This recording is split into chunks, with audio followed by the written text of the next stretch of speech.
Here we go. The battle of the Broncos versus the I don't know Melbourne sports. I don't know who's down there. It's fine. Let's move on. Because spawning in the top right hand corner of Waterfall, we have the Australian Zurich player himself representing the CranKy Ducklings. It is Oreo. And spawning in the bottom left hand corner of Waterfall, we have the other Australian player, the other Australian Zurich player. He is green, representing Opus V. It is Peppy. Oh. And we'll see how this ZvZ plays out. Already Peppy going for a pool first opener as opposed to Oreo going straight towards the low ground, going for the hatch first instead. So a more standard macro oriented build here from Oreo. I say build opener from Oreo.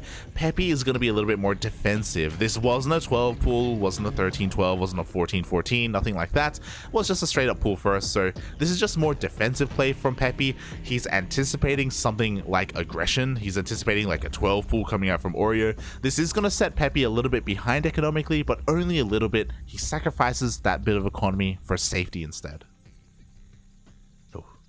So yeah, just a little bit of a difference in approach here in game number one. I also don't blame Peppy for going for a pool first, especially because we're on Waterfall. Waterfall is the smallest map in the current map pool. Not the shortest rush distance, but the smallest map nonetheless.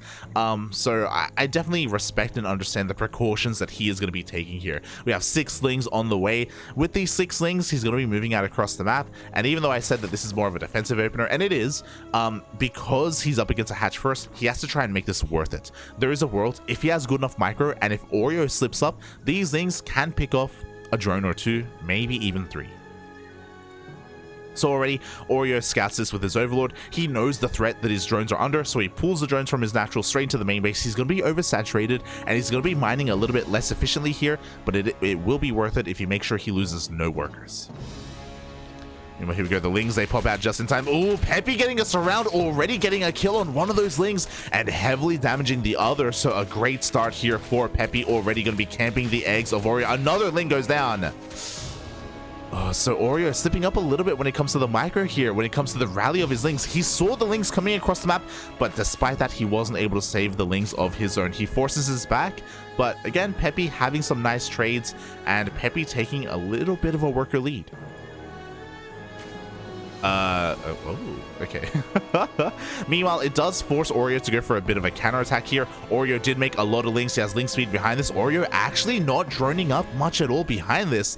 He's not going to be able to find too much damage here, but he's going to be waiting for that Link speed timing. Now, here we go. Drones are commencing, and he took a 3rd base behind this, as opposed to Peppy, who's going for a more 2-base oriented opener.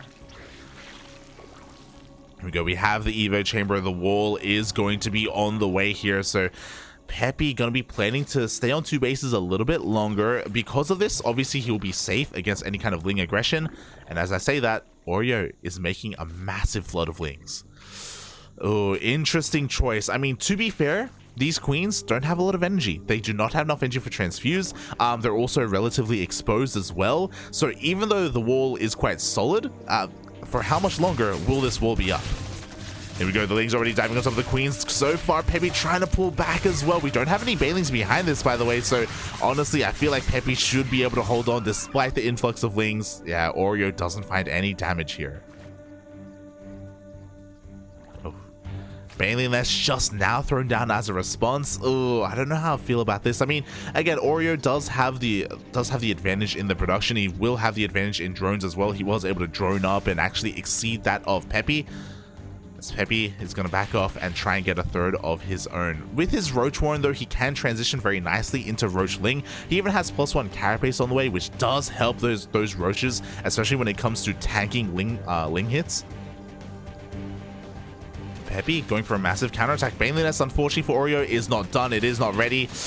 Oh, God. And he may just lose the 3rd.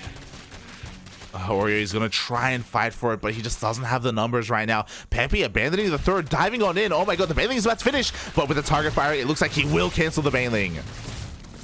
Oh my god, he gets on top of the queen as well. Looks like with the defender's advantage, with the reinforcements, Oreo should be able to hold on. As I say that though, the Lings, Peppy, he's just flooding across the map. He doesn't care. He may have a roach one, but he's not going to make any roaches here. Just nothing but Lings. And despite having a Baneling nest, Oreo never got any Banelings.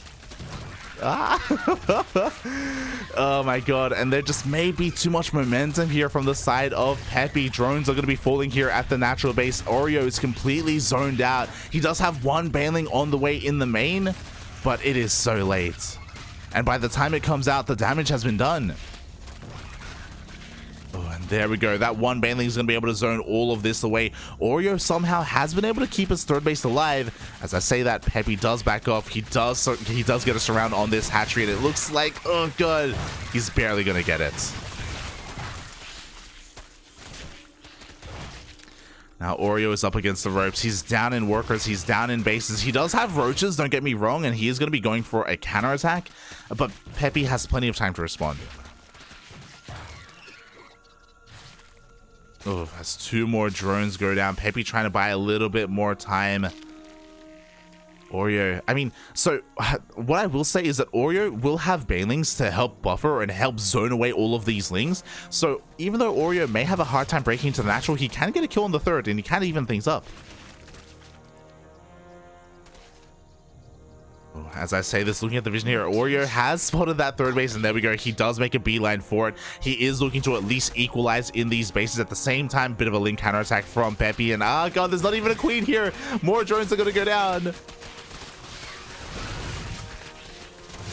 And despite having Banelings, and they will be able to zone away a lot of these Lings, getting a decent connection. We have +1 carapace. One Baneling connection is not going to be enough. GG gets called, and Peppy will take the first game. GG. Despite the fact that Oreo got that Baneling nest, it didn't really come into play, or he didn't have them when he needed them most, unfortunately. Oh my god, like the counterattack from Peppy was just a little bit too quick there, putting a lot of pressure so early on Oreo.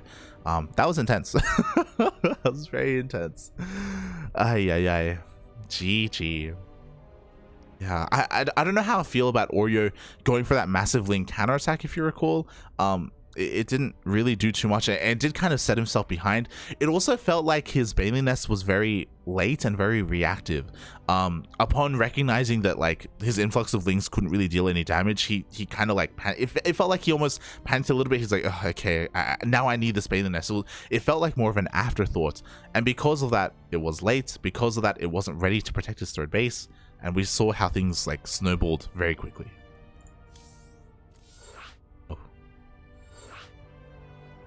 And here we go. We are now going to be getting into game number 2. Oh. And the players are just figuring out what the map vetoes were, just making sure everything is on point. Beautiful. There we go. It looks like map number 2 is going to be Inside and Out, and map number 3 is going to be Data C. Oh. Okay.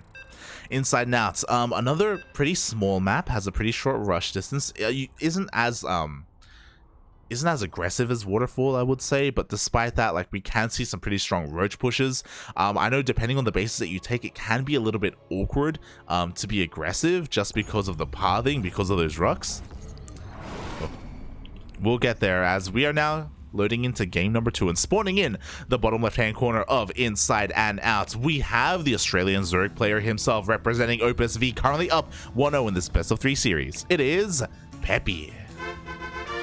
Oh my god. Going for a 12 pool. And spawning in the top right-hand corner of Inside and Out, we have the Australian Zerg player himself representing the CranKy Ducklings. It is Oreo.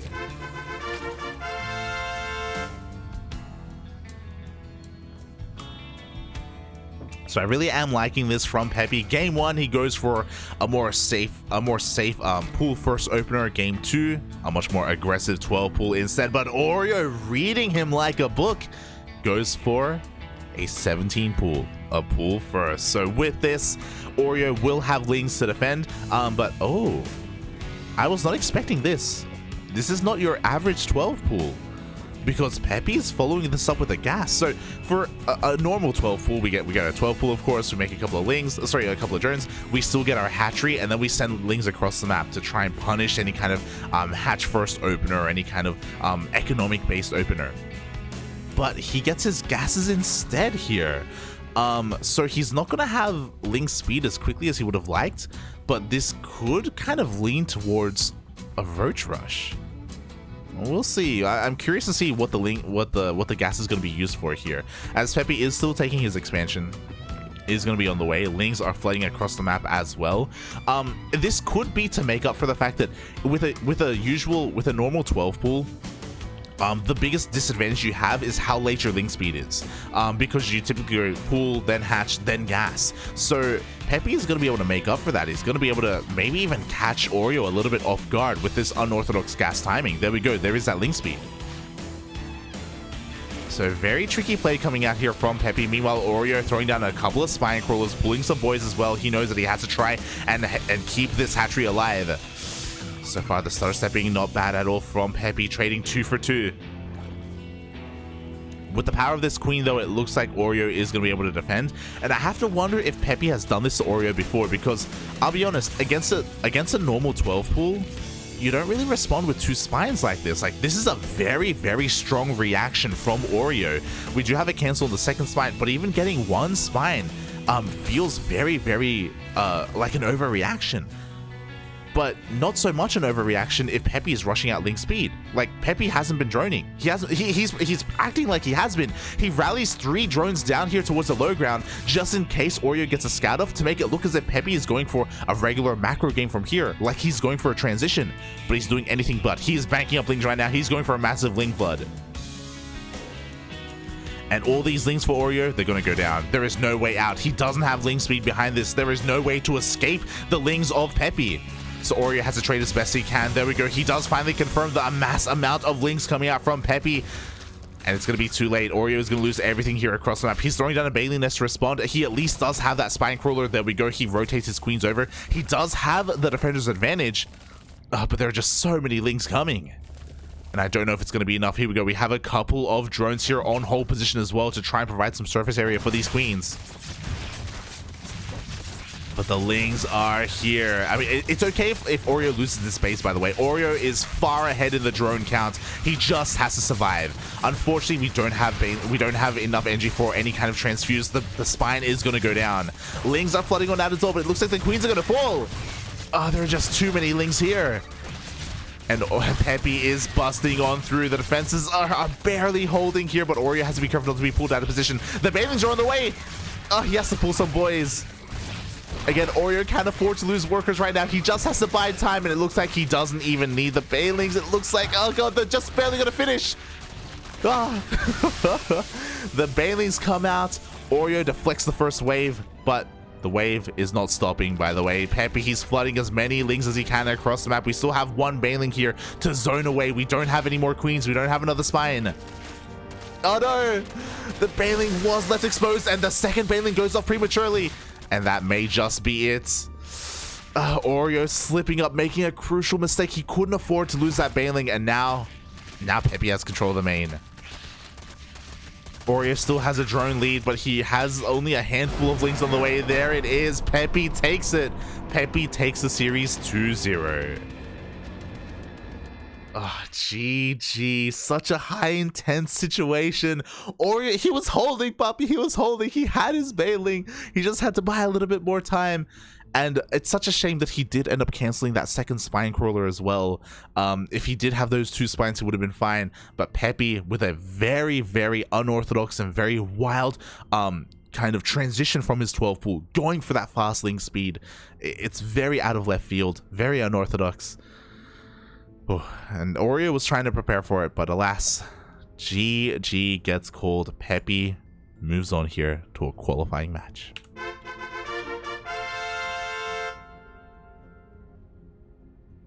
Oh, GG, well played. Peppy. I mean, congratulations to Peppy. Well deserved here. Very well planned out series from Peppy as well.